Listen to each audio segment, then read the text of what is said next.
Assalamualaikum warahmatullahi wabarakatuh. Jumpa lagi dengan aku Siti Mardia.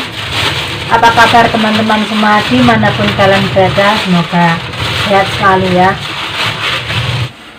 Masak nasi merupakan awal kegiatan kita jika kita mau masak makan siang atau makan malam ya teman-teman ya.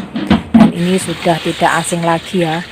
Untuk memasak nasi ini aku biasanya memasak 2 gelas kecil ya, buat kami 4 orang.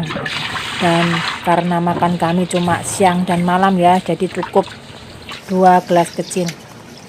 Seperti biasa dicuci bersih. Setelah dicuci bersih, aku bilas dengan air mineral ya teman-teman. Ini air mineral agar tambah bersih ya. Dan setelah itu aku saring biar nggak terlalu jemek ya teman-teman ya, karena ini buat makan bos ya.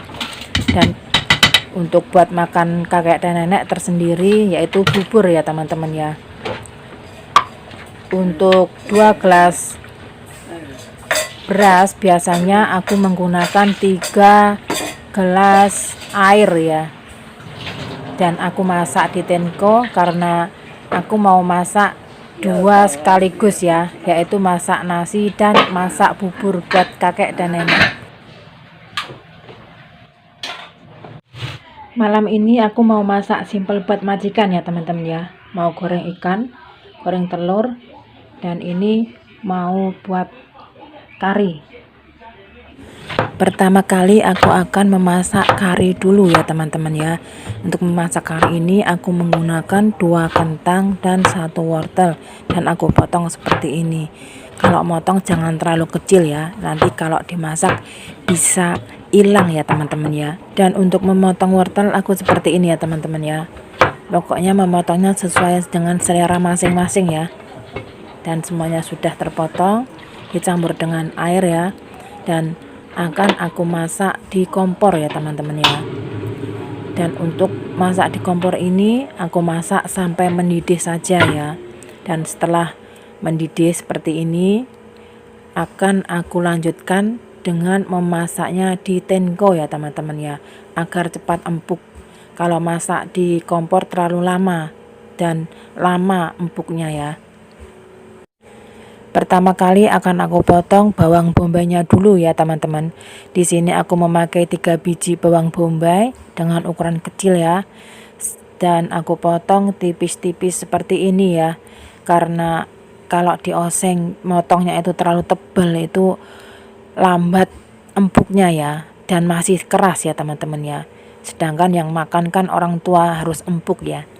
Dan setelah aku potong seperti ini, aku panaskan wajan ya, dan dikasih dengan sedikit minyak ya teman-teman ya.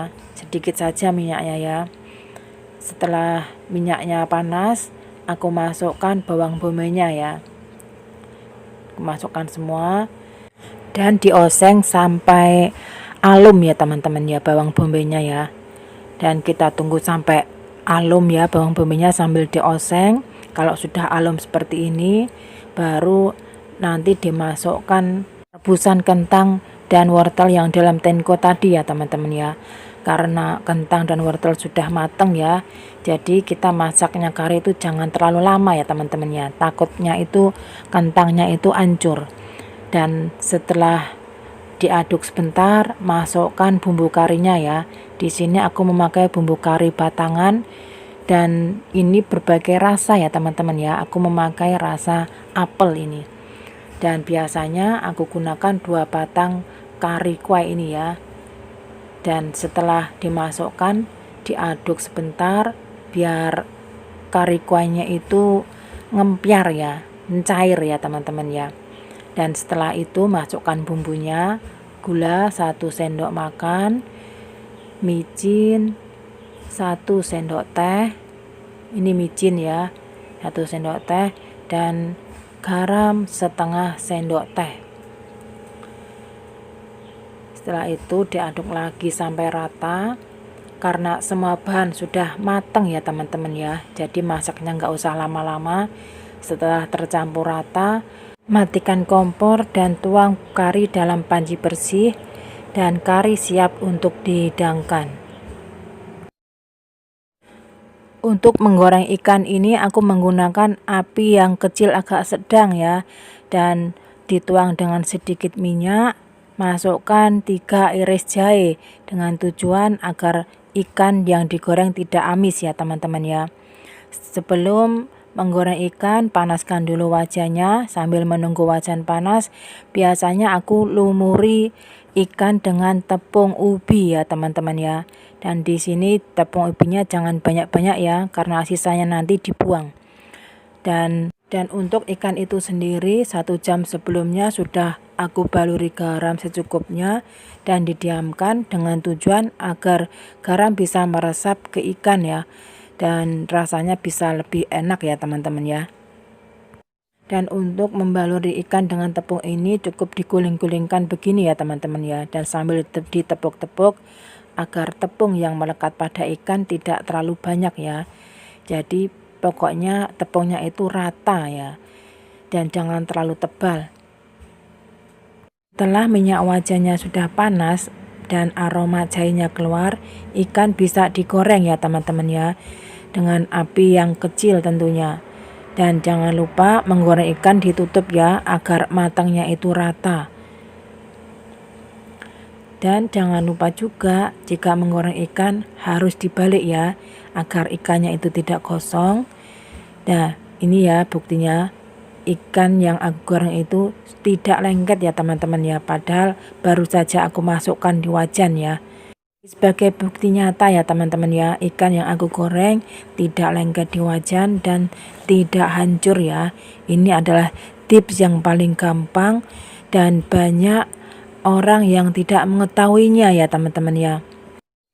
Setelah ikan kekuningan dan matang, maka ikan bisa diangkat ya teman-teman ya, dan dihidangkan. Beginilah caraku untuk menggoreng ikan agar tidak lengket di wajan dan tidak hancur ya, dan hasilnya sangat memuaskan. Untuk menggoreng telur ini aku menggunakan 3 biji telur ayam ya teman-teman ya, dan aku buka seperti ini. Setelah semuanya terbuka, campur dengan bumbunya ya, micin sedikit aja, lalu ditambah dengan garam ya, biar ada rasanya gurih asin.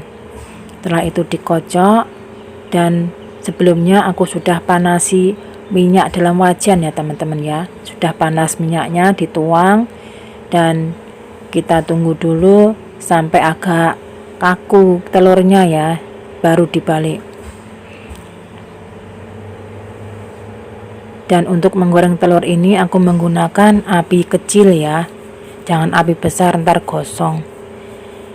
Setelah semuanya matang, telurnya matang ya, siap untuk dihidangkan. Malam ini aku mau masak sup ikan ya teman-teman ya. Ini ikannya, dan akan aku cuci dulu sampai bersih ya.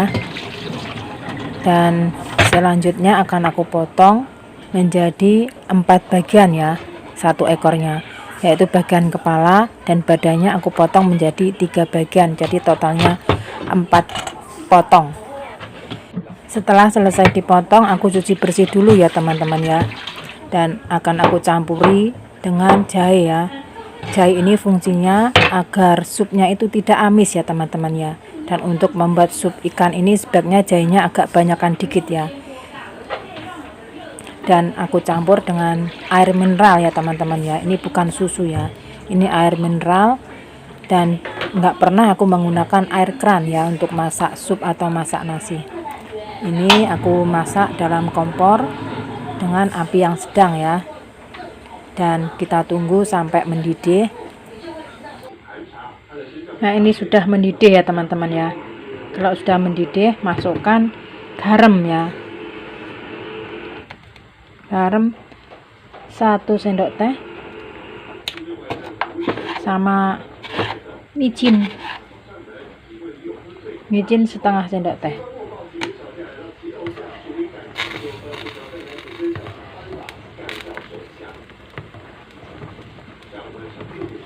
Diaduk rata ya. Setelah rata bisa dimatikan kompornya ya teman-teman ya, siap dihidangkan.